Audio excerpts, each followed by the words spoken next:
support this podcast, go to positivesarcasm.com/donate. Any amount is appreciated. Once again, positivesarcasm.com/donate. Thank you and enjoy the program. This episode of the podcast is brought to you by pbandjoey.com. Simple, honest, and delicious. Go to pbandjoey.com for more information. $35 or more gets you free shipping. That's pbandjoey.com for more information. pbandjoey.com. This episode of the podcast is also brought to you by poppycrock.com. All your fake news in bite-sized portions. Go to poppycrock.com for more information or misinformation. That's poppycrock.com.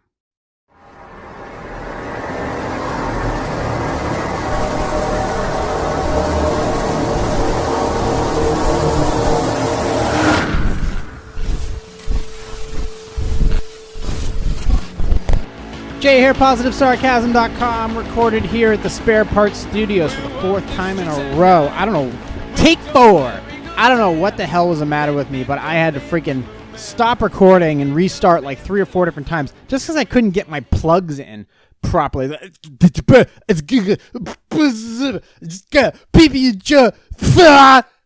Fuck! But here we are. We're good to go. No worries. Stop. Maybe, you know what? It's all, when in doubt, blame Joe Rogan. You can find me on Instagram at @positive_sarcasm. You can find me on Facebook.com/POS sarcasm, TikTok at positive sarcasm. You can find me on YouTube, Positive Sarcasm and Positive Sarcasm Podcast. You know who you won't find on YouTube for too much longer? Joe Rogan. Let's get right to the elephant in the room, and thank Christ, because we needed some other news besides fucking coronavirus. Coronavirus! Coffee today is, of course, the mixed bag. Cafe Bustelo, 1 scoop. Javalia Columbia Roast, 2 scoops. And Lavazza Classico, 1 scoop. All black. Okay. If you didn't think that a MMA commentator could move the stock market, you were wrong. Joe Rogan, as you guys know, he reportedly signed a 3-year... He announced that he did, but the numbers are coming in now, over $100 million over the span of 2 to 3 years. And he's going to be, as of September 1st, he's going to start migrating all of his stuff, his video, his podcast, his clips, over to Spotify. And there's a lot that I'm going to have to extract from this, because this is a huge deal. It is a huge deal. It has so many other ripples attached to it that I have to break it down little by little. So let's see how long I can milk this for an entire episode. Okay. So he made the announcement the other day on his Twitter, on his Instagram, on his Facebook, blah, blah, blah, that in September, as you don't already fucking know, obviously, but I am going to lay it out a little bit so I can get my head right, because obviously I didn't start this podcast correctly. He signed with Spotify. Spotify, like, for example, you find my podcast.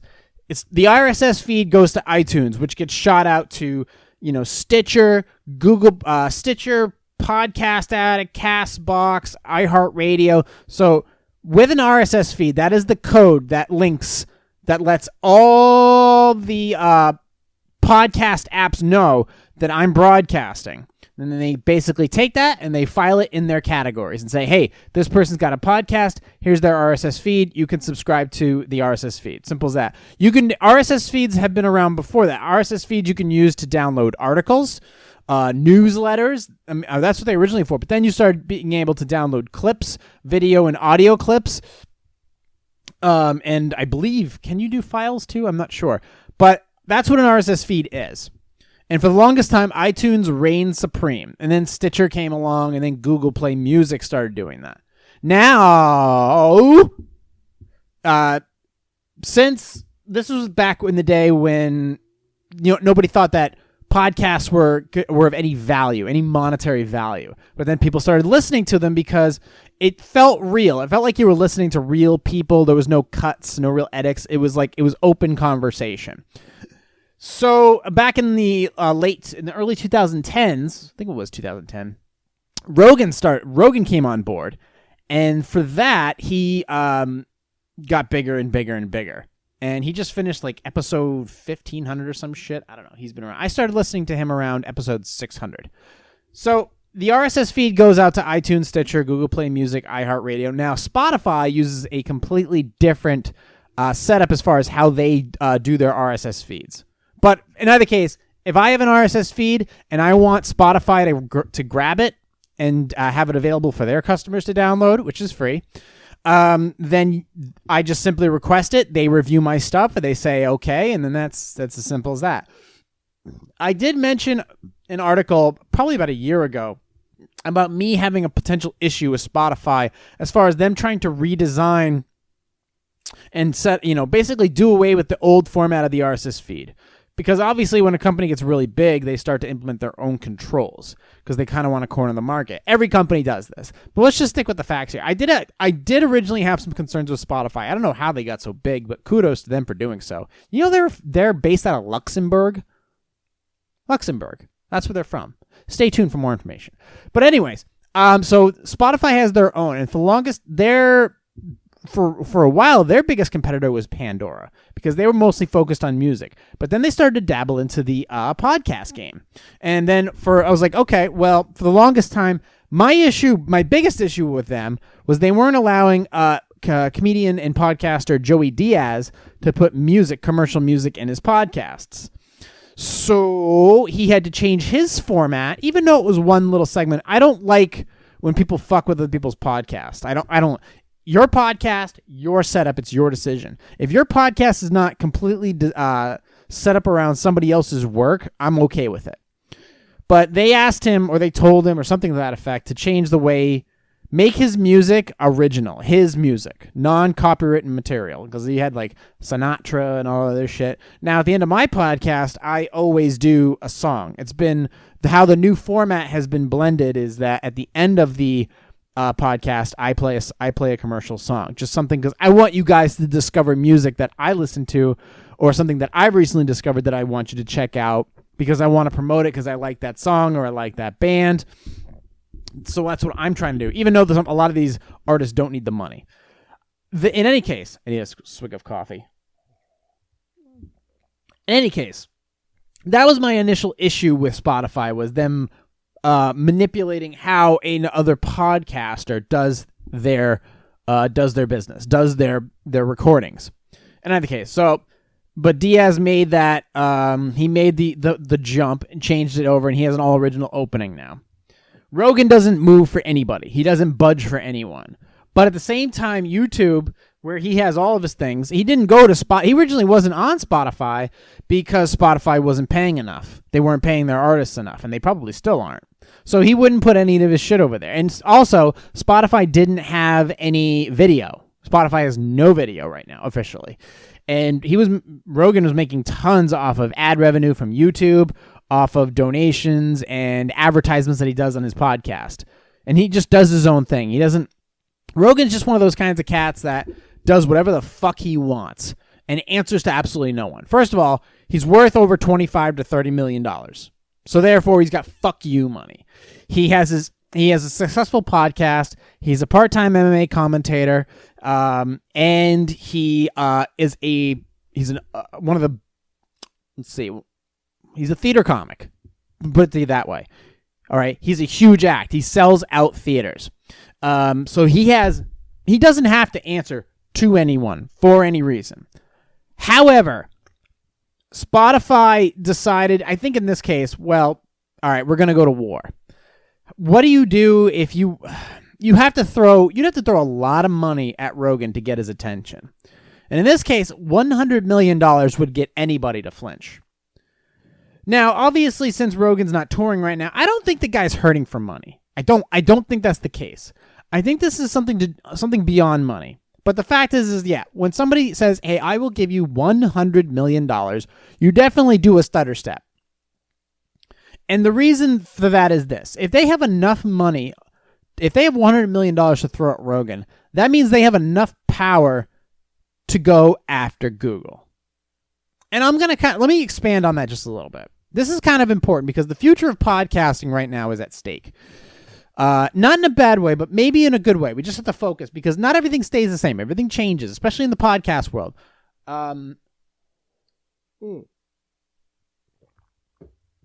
So let me break this down. Google doesn't control podcasting. Not at all. But Google is big. Google owns YouTube. YouTube censors people. We all know that. Okay, they've been accused of it. They have huge algorithms, and several big creators have been suspended or kicked off or demonetized or deplatformed or what have you. Okay, they're in on it. Google's in on it with Apple, with Twitter, with Facebook. They're in on the conspiracy. But in either case, Google's huge. And how would you compete with somebody like Google? That's the good question. You have to go after their moneymaker. And who, right now, they have a lot of huge moneymakers. They have a lot of huge creators on YouTube. YouTube, besides Google's, first of all, that's a hard juggernaut to take down.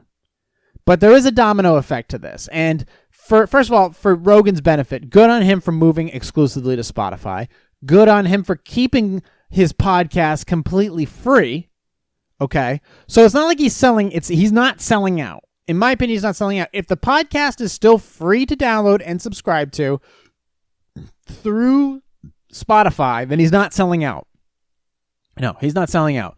If he was moving to Sirius satellite radio, then he'd be selling out, because in order to get Sirius satellite radio, you have to pay for it.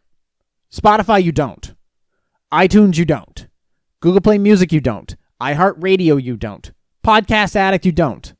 So Rogan's still free. Corolla, still free. Mark Maron, still free. So that hasn't changed, okay? But if you're going to take, what's one way to take money out of YouTube's pocket or Google's pocket? You take a large creator. Now, if Rogan's going to take all of his full-length video podcasts, off of YouTube's platform, then they no longer get any of the ad revenue or the viewing time or the clicks or the traffic. That all goes away. If Rogan decides to keep his video clips on there, that's one thing. That's his decision. If he pulls them, I get it. But the idea is that if he's going to pull that much data off of YouTube, that's a lot of clicks, a lot of advertiser revenue that disappears. I don't know how much. I can't honestly tell you. That's a whole different number that I would probably have to Google. But the idea is that if he's to disappear, that ad revenue goes away. And it opens up a whole new thing. Like, for example, Netflix controlled, originally HBO and Showtime and Cinemax controlled movie watching. And then Netflix came along with their DVD mail-ins, which they still do, actually, and their Blu-ray mail-ins, and then their streaming services. And then what happens is people started splitting time between HBO and Cinemax and with Netflix. And then that, obviously, 10 years later, Blockbuster's gone. So nobody's renting from them anymore.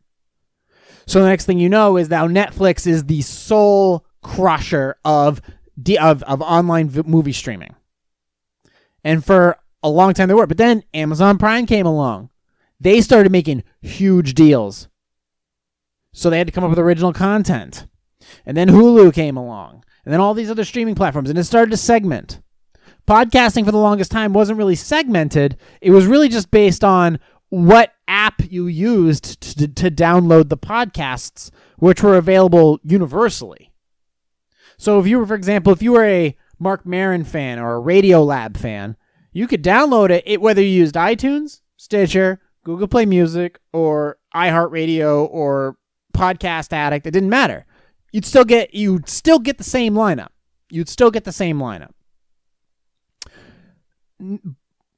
But now that he's moving over there, he's no longer going to be on iTunes. So that takes a lot of traffic away from Apple. He's not going to have the videos on YouTube anymore. So that's going to take a lot of the traffic away from Google, from YouTube. Now that makes Spotify a heavy, heavy contender. Who's next is the big question. Because starting in like late September, December, end of the year, Spotify is going to start doing video. At least they're attempting to. So, like when, Mixer took Ninja away from Twitch, Spotify took Rogan away from YouTube. Now, do I see this as a good thing? Yes, because did he do it for the money? $100 million, wouldn't you? But there was something, what he initially did was he started a splinter effect. By Spotify taking him away, it now tugs on the string of the sweater. Other creators can start being purchased by whether it be Amazon. Because Amazon will be like, oh, we want to do podcasts too, and we want to do video too. All right. We'll buy another creator. What creator are you going to buy? Philip DeFranco, Casey Neistat, David Dobrik, H3H3, Tommy Buns and Gina Pazitsky. Or Christina, excuse me. Mommy Jeans, what do you call her? Now, that's the thing is, just start picking them up, bringing them over here. And the more companies that decide they want to start acting like Netflix and Amazon Prime and Hulu and Disney Plus, that's going to start to pull. It's going to be a lot of hands tugging on YouTube's traffic, Google's traffic per se. And that's going to that's going to take a lot of money out of Google's pocket. Now, how much is the question? Now, let's say this works out. Spotify gets Rogan, and it turns out to be $1 billion move for them. It's a great idea. Awesome. They start getting a ton of traffic. More advertisers start flocking their way, so they're able to pick up more creators. Okay, how much more money do they have to buy other creators or buy other podcasters? How many more podcasters can start doing video over there for free? Like, for example, if I was to be like, hey, Spotify, I'm a small creator. I don't matter to you guys, but you're going to start doing video over there too. Why don't I just come over and upload my video over there as well? And you guys can have traffic from me just because you're another avenue of eyes for me, it can be on your platform as well. So I'm just saying it's worth a shot. And Netflix did the same thing when it started picking up comedians 1 hour specials. Then Amazon Prime did it. So now they're competing for these podcasters. Now podcasters have officially made the mark. Now Joe Rogan is right on par with Howard Stern. Right on par with Howard Stern. And he doesn't have to change a thing. He doesn't have to change his form. So he says he doesn't have to change his format at all. But my big question and my big concern is, can we still do podcasts the way we want as long as we have the RSS feeds available and uploadable? We don't have to be exclusive. We obviously, as small business people, small podcasters, we want to be seen. We want to make it easier for the public to see us and affordable too. We want it to be, free. Podcasts, it's up to you if you want to charge for your podcast. If you want to be behind a paywall, that's up to you. But as far as it being free and just getting on the board and creating content so that people can see it, like for example, if you're a comedian, you don't get paid to be an open mic. You don't get paid to do comedy in the beginning. You're an open micer. You have to pay for your spot. And you have to travel a lot and often and far to do these things sometimes. So we shouldn't have, we're willing to do the work. Like for example, I'm willing to, like I did in the very beginning, I'm willing to set up a studio with my own money. I'm willing to set up all these computers and broadcast with my own money and my own time without being sponsored a dime in the beginning. That's how it should start. That's how it should be. That's the Adam Carolla, what do you call it? That's the Adam Carolla book. That's from the textbook of Adam Carolla. Built a studio with his own time, his own money. He puts his podcast out for free. And eventually it gets big enough again where he starts to attract sponsors. And he's still free to this day. And then now he has a huge network. And he's able to tour and do all this other shit. And other stuff stems from it. So my biggest concern is, can we keep this free? Can small podcasters continue to thrive now that Spotify is quite potentially taking a huge chunk and now pulling on the string of the sweater that is YouTube? Now, so much so that this doesn't really hurt there's a lot more moving parts to it. We are concerned that we don't want to be us smaller podcasters don't want to be exclusive to just one platform. Amazon podcasts, iTunes podcast, Spotify podcasts, iHeartRadio podcasts. We don't want to be. We want to be seen and public to all of them so that everybody can have a chance to find us. That's the best way to do it. And so far, I haven't had any issues with Spotify telling me how to set up my podcast or whatever. But then again, we don't read, us small guys, we don't read terms and agreements. We just sort of click on the thing and let's get moving. I want to be seen. I want to have more eyes on my podcast so that my other stuff can be discovered. That's the big concern. That's the huge concern is any one of these, is Spotify gonna get so big and start manipulating like Google did? Because YouTube dominates the video market. The online video market for clips and stuff, they control the online creator, the independent creator. Okay? Netflix doesn't do that.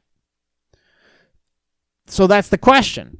Can Spotify splinter this, but still make it so that if any small podcaster or any creator wants to get started with just the power of whatever spare parts they have, they can still do so? And if this is a good thing, and Spotify doesn't censor or do anything like that, then great. But that's my concern, is that with Rogan going over there, what's the power shift? How does it help and how does it hurt?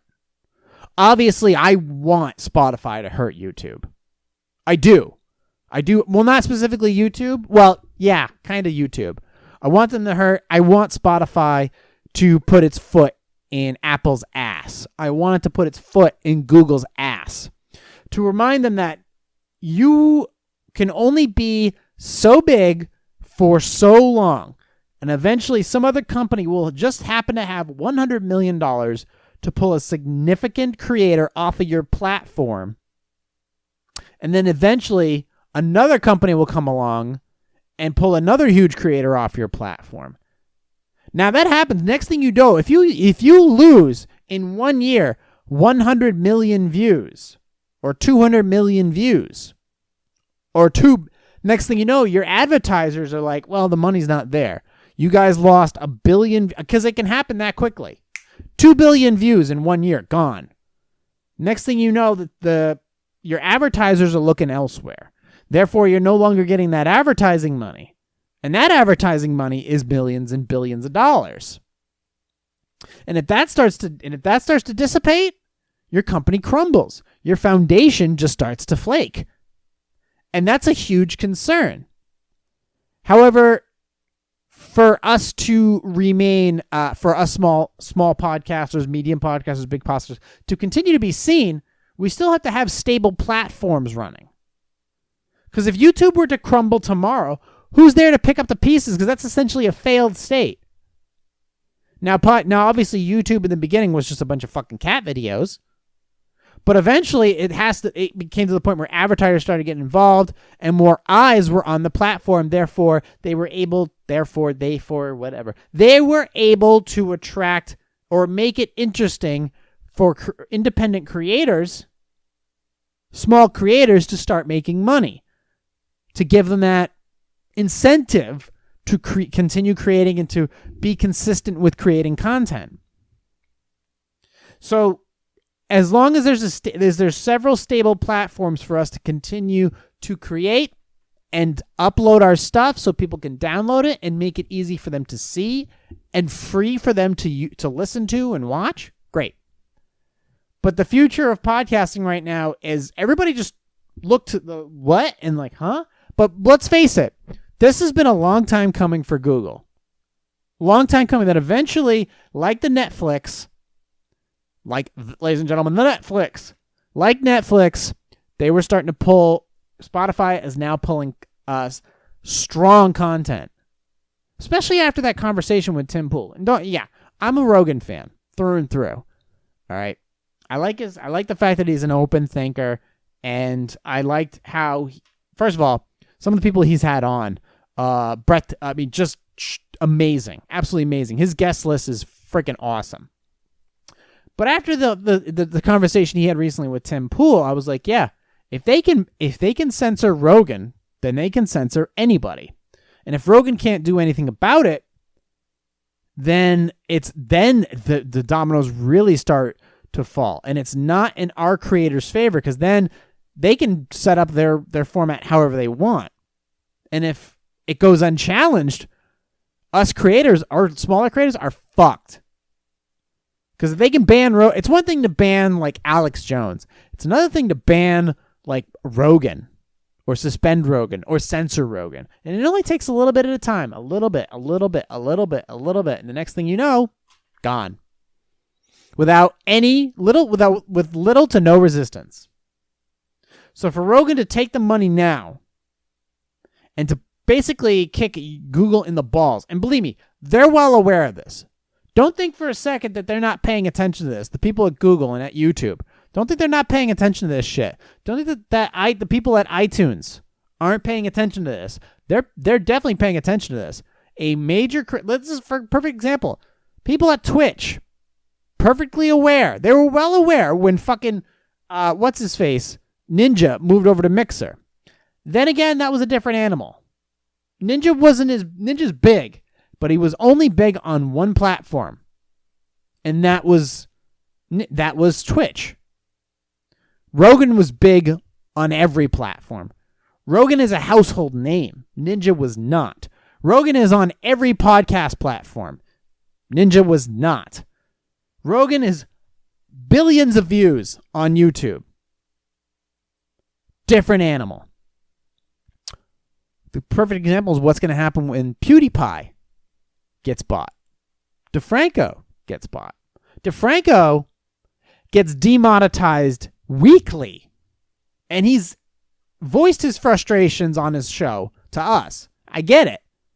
So when every show he talks about if he talks about a certain subject that YouTube's not a fan of, they'll demonetize his video right away.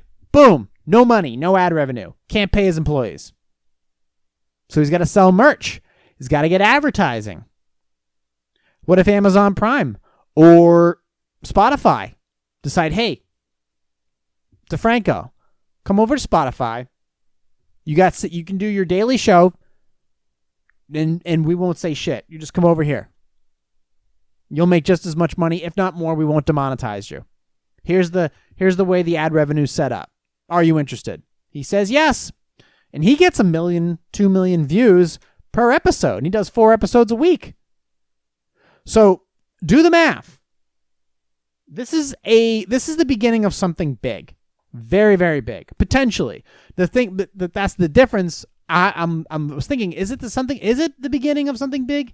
Well, compared to what Ninja is and what Rogan is everywhere, whereas Ninja is not. And Rogan will continue to be everywhere. And let's see, how much did Ninja make? Let's see, what's Ninja's contract? Ninja's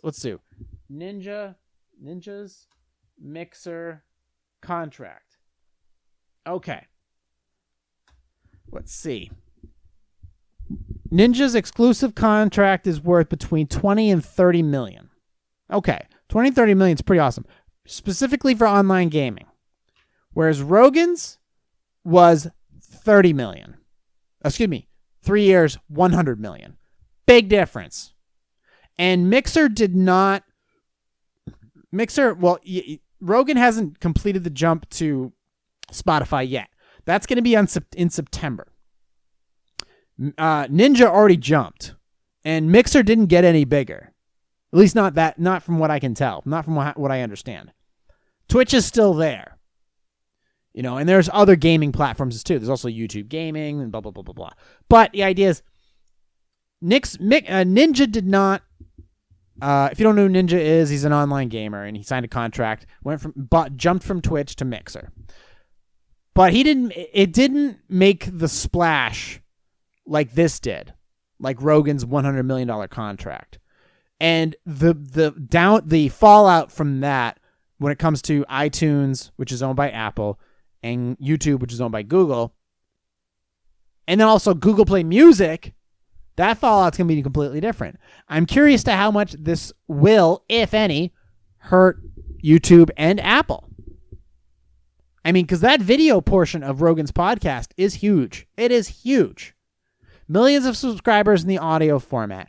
Millions of subscribers and subscribers to his video format.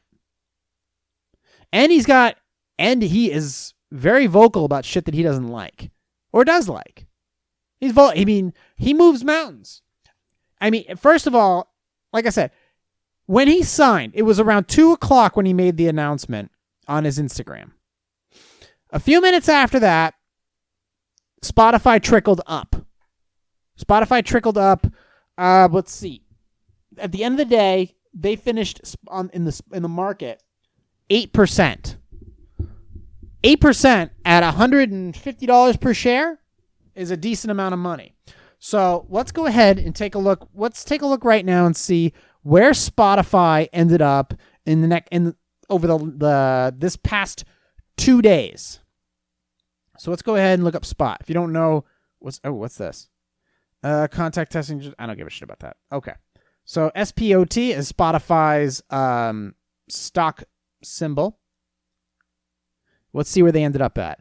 Holy shit. Okay.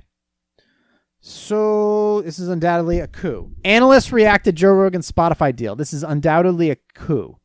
I'm going to read that. That's from Benzinga. All right. So if you were to, let's see. May 18th, $160 something a share. Now, first of all, Spotify's been trickling up since May 14th. At, let's see, that 151 on May 14th per share, by the way. And then he made, let's see,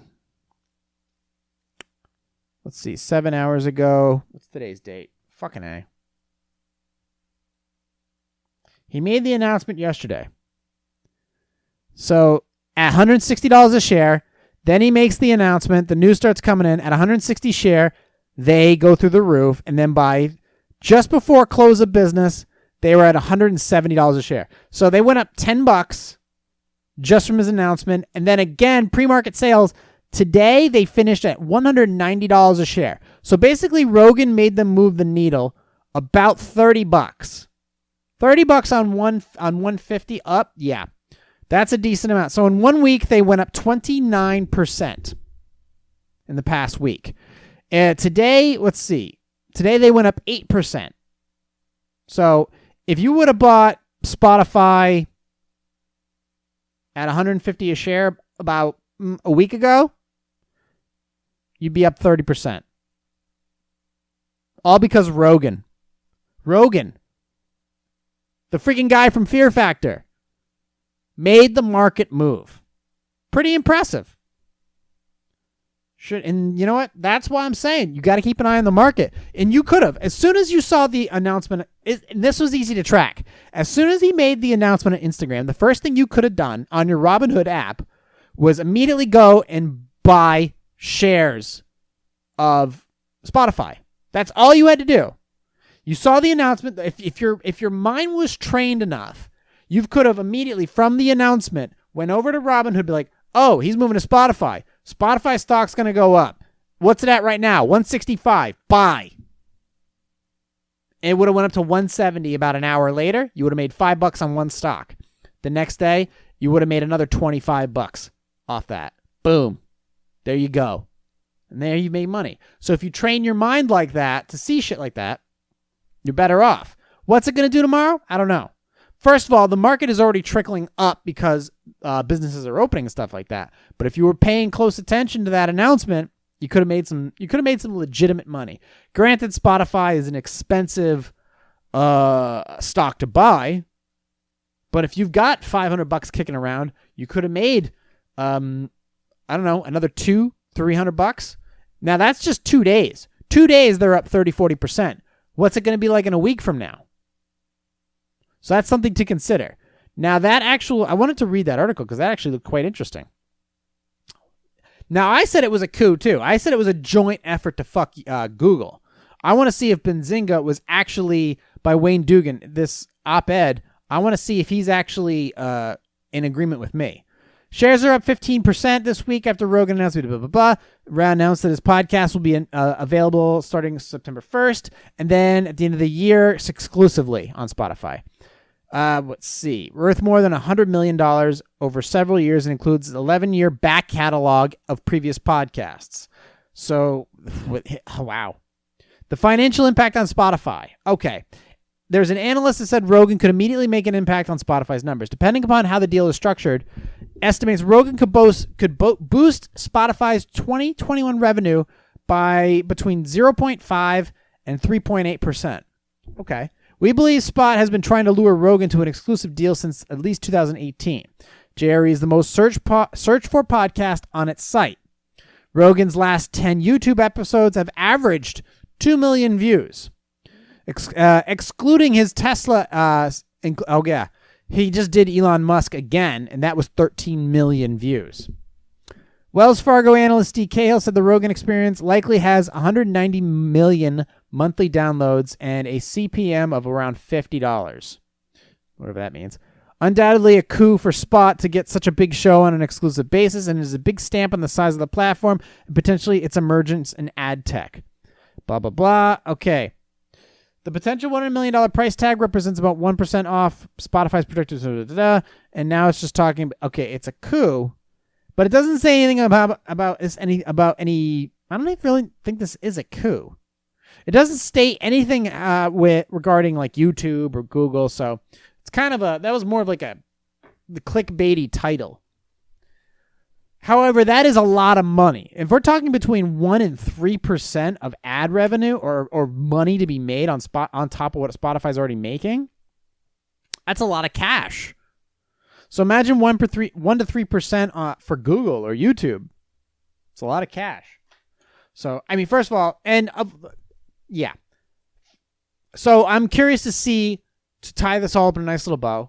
First of all, congrats to Rogan. Second of all, I'm curious to see how this is going to affect smaller podcasters. What other companies are going to start to follow suit? When we, smaller podcasters and YouTubers, can take advantage of something like this? And what's the future of podcasting altogether? It all has to change with the times. We have to stay up to date with it. But I think that it is going to come down to Google versus Spotify, but I think eventually this will weaken Google to the point where other large businesses that do Spotify type stuff will start to do this as well. Maybe even Pandora. Pandora could do this too. Pandora, which only does music, could also start doing podcasts as well. And maybe their platform can open up to the point where they'll start purchasing small YouTubers or small podcasters. There's movement to be made. And as long as to tie this all up, as long as the small creator can maneuver through all of this, I'm on board. I'm cool with it. So, all right. Before we get to Q&A, I did want to mention a couple housekeeping things. Yes, there was no video last Sunday. Since the whole issue with the internet and me trying to figure the streaming issue with the internet continuously going out, blah, blah, blah. Yeah, I jumped to pre-recorded episodes. I accidentally, because I'm still new to just recording and creating and uploading it manually instead of just having it stream and then boom, it's already up. I fucked up. I recorded it. It was there. And then I accidentally copied the wrong week for editing purposes and deleted that day's episode. And I mean deleted, like it's not in the recycling bin. Like I recorded that day, I copied the wrong date to the editing bay and deleted the one that I was supposed to be grabbing. Grabbed the wrong one, deleted the right one. So I fucked up. So there was no clippy clips, no video for Sunday, and because of that, made a mistake. It won't happen again. I know how to remedy that. And now I need to tighten it. I need to tighten this shit up because I like how the format is now with the pre-recorded episodes being already synced with the podcast audio. And so that's one thing, that there was no video last Sunday, but there will be this week. Guaranteed. So that's one thing. So I messed up. My bad. Okay. Next thing. As far as housekeeping and things that I do that make the podcast and some of my people that need my nerd tech skills, if you have like an iPod or an iPhone or an iPad. Now, in order to reset them, for example, if you have like a laptop, like an HP laptop, and you need to reset it, you just reset it. You just basically hit like the F8 button and you hit reset and recovery and boom, it deletes everything. You can't do that with an iPod. You can't do that with an iPad. You can't do that with an iPhone. You have to attach it to iTunes and reset it. So what I need to do is here's what I'm going to do. I'm going to take my backup server. Basically, I'm going to take my backup server and basically build that to run iTunes. So anytime I have an iPad or an iPod or an iPhone that needs to be reset to its factory settings, I'm going to basically attach it to that server and reset it. Like for example, I took that piece of shit AMD computer and turned it into a ghosting machine, so that anytime I need to have a fresh install of Windows on a computer, and I'm having some install troubles, I can just take that hard drive, plug it into that computer, install Windows on that hard drive, take the hard drive out, and put it into the new computer that it's supposed to be on. Boom. So all I'll do is I'll take the additional server that I have and have it set up strictly just for now to run iTunes, and reset iPads, iPods, and and iPhones, so that I can sell them, or if somebody needs it reset because they forgot their password or some shit and they don't want to deal with iTunes, they don't want to call Apple or whatever, boom, do that as well. So I think that's going to be one thing I'm going to do going forward, and it'll be pretty simple. It's a pretty easy thing to do. It's just that I have a bunch of these products, these Apple products that need to be reset, and I don't want to waste my time fucking trying to call Apple or whatnot. I just want to fry them, reset them, and get them to people that can use them. So I have iPod Nanos, I have iPod Minis, I have an iPhone, and I have an iPad right now that all need to be reset. So it'll be really convenient, actually, for me to do that. And just more spare parts. And I haven't, for the longest time, I don't like Apple products. I don't like Apple products because they make things so fucking complicated. So, I mean, the last Apple product that was given to me that needed to be wiped clean and reset, I didn't even bother putting an Apple OS on there. Was it Mac OS Mountain Lion or some shit? I just got rid of it altogether and ended up installing Windows 10. And now it's an Apple MacBook Pro that runs Windows 10. And actually runs it pretty damn well. So there's that. But if I want to reset something like an iPad or whatever, I can't put a hard drive in an iPad. You can't. So I need a better plan. I want to be able to reset it to factory condition. So I'll do that going forward. So that's what I'll be doing. Also, I need to be looking into creating virtual tours. If that's a new service that I can possibly offer, is virtual tours. But I'll need like a 360 camera, and then I'll need the editing software for it. I already have an editor for 360 cameras, but the actual virtual tours I don't have the software for yet. So I want to investigate that to see if that's something I can do and start offering to clients. So we are at 45 minutes. Let's go ahead and do some Q&A, which I already have set up, and then we'll go ahead and close up today's show. But I think that Rogan thing is extremely important. That's big. That's a big deal, a very big deal. That affects my world quite possibly very greatly. Greatly? Yeah, sure, greatly. All right, so let's go ahead and finish up with some Q&A for today. Okay, dig Q&A. Here we go. How can I reconcile with a friend who told me to stop contacting her, blocked me, and moved away? I had this friend that I met 8 months ago at a local boxing gym here in Chicago. We got along extremely well and even hung out a couple times. Quote, hung out. However, she left her job at the gym 2 months later and things started falling apart. I started sending excessive messages on her social media and she didn't like it. By the following month, she had enough. She told me I have an unhealthy attachment to her and we would go our separate ways. She blocked me from all social media and hasn't contacted me since. 4 months later, I am better, but she is still in my head. I really want to write her a nice and sincere letter and reconcile with her and have her be my friend again. I didn't know that I was doing something wrong. I have tried reaching out to her multiple times recently via email to no avail. In the meantime, one of her friends told me she has moved to Texas, which makes it even more heartbreaking. How can I show her I can be her friend again without exhibiting those same, quote, toxic behaviors? All right. Let me make sure I'm dealing with a dude here. I had this friend that I made because we got along. I started sending her. How can I reconcile with a friend who told me to stop? I'm going to assume, let's see. She blocked me. Okay. However, she left her job. And I'm better, but she's still in my... Yeah, this is a dude. This is definitely a dude. All right. Dude, you fucked up. It's done. This is one of those things where she's still in your mind because you're not doing anything to better yourself. You said that you're better, but you said you've been trying to reach out to her multiple times via email recently and friends. Okay. Maybe you got close to her once when she was working out. You were clingy. First of all, what you need to do is work on yourself. All right. She blocked you on social media and hasn't contacted you since. You're done.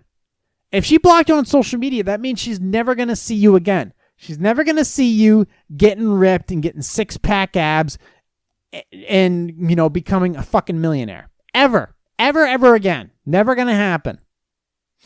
Okay? You're done. It's over with. You have to go out and you have to, here's what you need to do. Change your diet, lift a ton of weights, and get a new job and start a small business. This is what you have to do. I hate to break it to you. You did the cardinal sin of you got fucking clingy. You got a clingy and she didn't like it. She told you to stop. You didn't. She blocked you. And you say you're better, but you're not. You're the alcoholic or the drug addict who says you're fine, but in reality, you're still drinking and doing drugs under the table. So you're still lying to people. So you're still the alcoholic because you reached out to her multiple times recently via email. You need to stop. And that's not going to really change anything whether or not she recently, if she stops getting emails from you, she's going to be like, great, better, good. I don't want to have to deal with him. It'll be slim to none that if you stopped reaching out to her, that she actually reaches out back to you. That's just not going to happen. You did her so bad with your which you're right with, you said toxic behaviors, that you're still doing. And have you gotten better? No, you said you've gotten better with not reaching out to her, but you lied in the thing that you just wrote. So you haven't gotten better. I bet you haven't changed your diet, changed your routines, changed your anything. I bet you haven't changed a fucking bit. All right. Now, your question is, how can you reconcile with a friend who told you to stop contacting her, blocked you, and moved away? You can't. You do what she tells you to do. She asked you, she told you to stop contacting her. Guess what? Stop contacting her. She moved away. Let her move away. She moved to Texas. Guess what, bro? You don't have a prayer. You think you have a chance against those big old Texas boys? Dude, not a fucking chance. You're done. It's over. Okay? You live in Chicago? Great. You're in Chicago, dude. That's huge. Do your thing. And if you are a chick, then same shit. I hear that lesbians are pretty clingy too. Even more so then, if that's the case. But be as it may, you're done. It's over. It's not going to happen. Stop being a fucking stalker at this point. That's really all I can say is once they block you, it's done. They're never going to stalk. They're not going to Facebook stalk you or Instagram stalk you ever because you're blocked. So they'll never see your feed or anything like that. All you can do is give her some peace and quiet. That's the best thing. That's the best thing you can do for her right now is just give her peace and quiet. Because that's what she told you to do, and you're still not fucking listening. And if you're not fucking listening, well, yeah, you're not paying attention to everything else that's going on in life. You're hung up over this one broad. Get over it. She didn't cheat on you. She didn't, fucking kill your dog. She just wanted you to, she's just one of those chicks that maybe you hooked up with once or had a long conversation over some fucking wine. But it's over. That's all that happened. She didn't do you good. She didn't do you wrong. She didn't traumatize you. So move along, dude.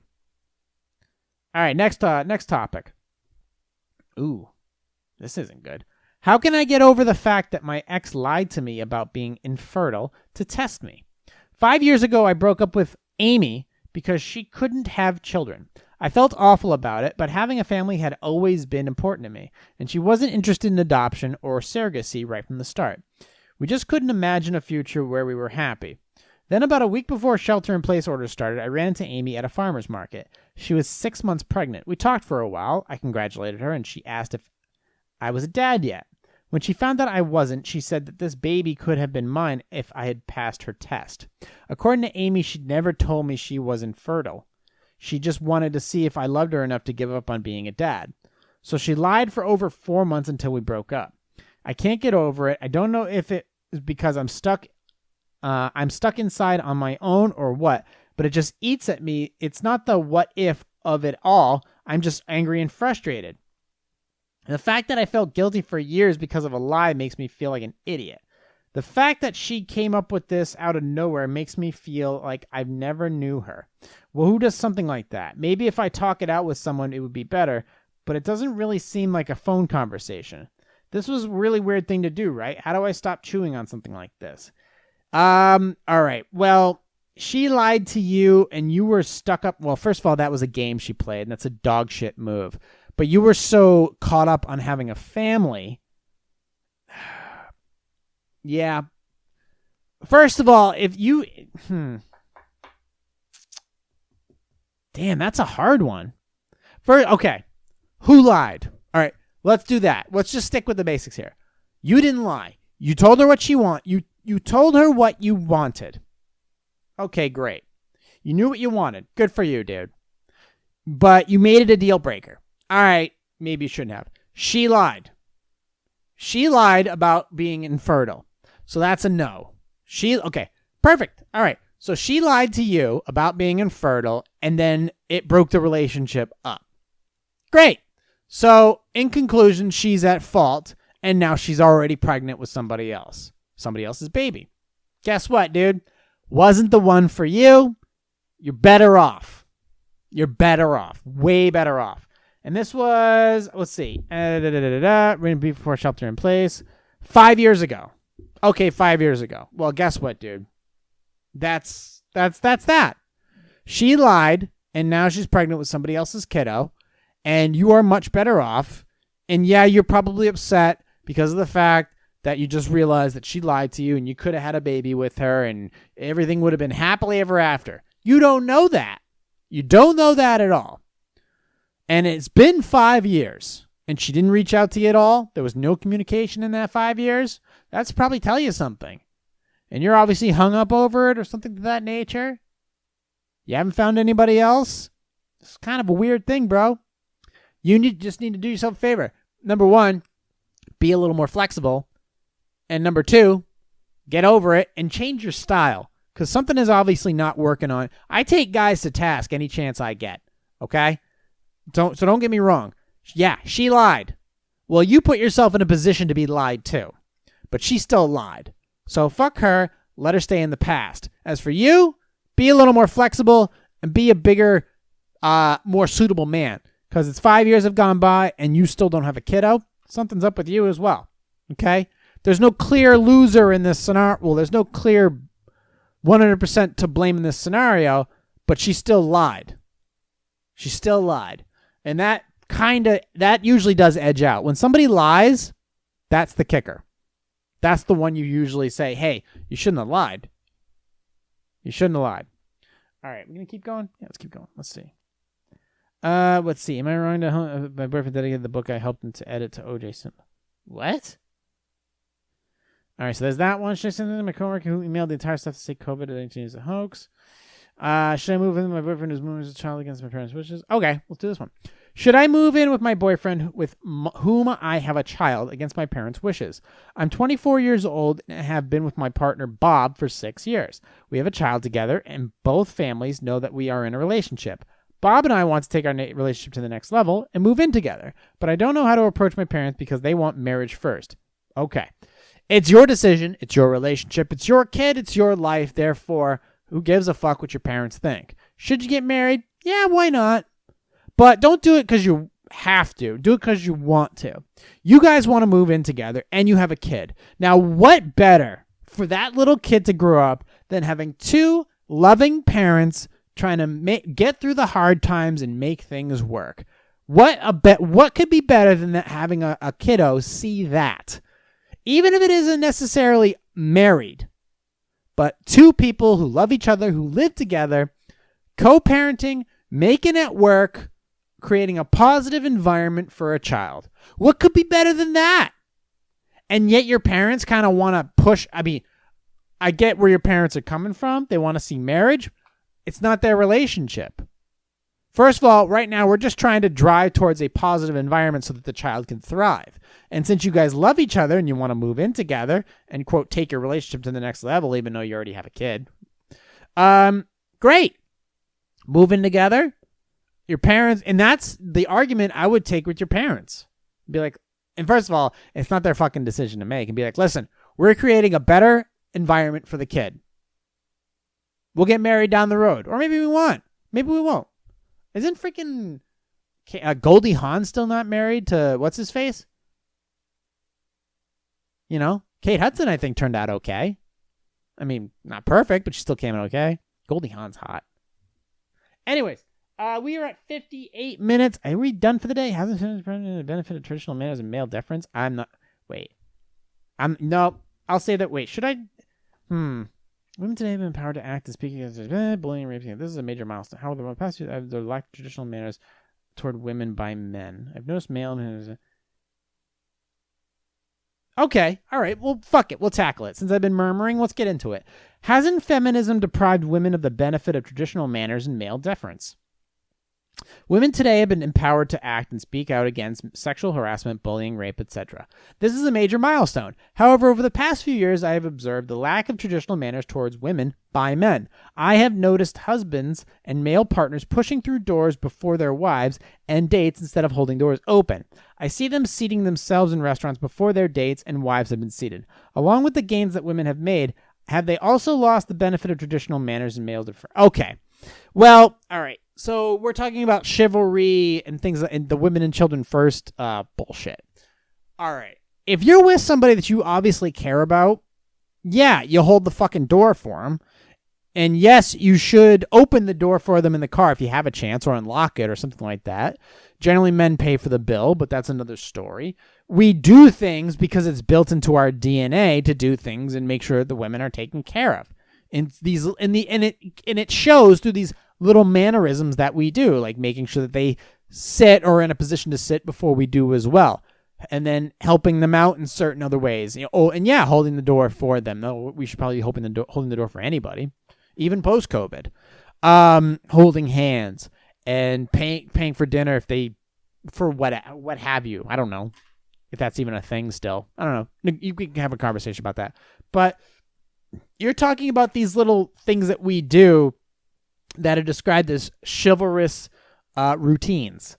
And I do see that lacking in some way, shape, or form. I don't think it should go away. I think it is a way to tell the difference between an alpha male who has his shit together and is confident and knows how to take care of his lady, and then some fucking some bitch ass dude who doesn't know how to act in front of women. And then there's the dudes who, if they want to play power games as far as, well, it's equal opportunity and all that other stuff, open your own fucking door, grab your own seat, pay for your own bill, and you drive. Well, is that the dude you want to be dating or being in a relationship or being around to begin with? I mean, if that is their sole purpose, obviously if there's people out there that you don't give a fuck about, like women out there that you don't give a fuck about and you're not going to hold the door for them, that's another argument altogether. We're talking about somebody that you actually care about. Yeah, you should be holding the door for them. Yeah, you should be waiting till they sit. You should be doing these little extra things for them if they're people that you care about. So that's something to keep in mind. All right. We're at an hour. We're done. You can still find me on iTunes, Stitcher, Google Play Music, iHeartRadio, Spotify, TuneIn, CastBox, Podcast Addict, iHeart, all of them. All of them. Spotify. Yeah, I'm on there. Spotify, if you want to make a little room for my video library, you're more than welcome to do so. Just hit me up, positivesarcasm@outlook.com. For free, mind you, for free. You guys you can still find me on YouTube, Positive Sarcasm Podcast, Instagram, Facebook, and TikTok. Thank you for all the new subscribers on all the platforms. And I will talk to you all on Sunday. The video portion will be up as well. If you have questions or comments, concerns, you can email me through my website or directly through positivesarcasm@outlook.com. You can also subscribe, like, share, comment, whatever you'd like to do. Until then, thank you for listening, watching, subscribing. I will talk to you all next week. Recorded here at the Spare Part Studios. This has been a Positive Sarcasm presentation.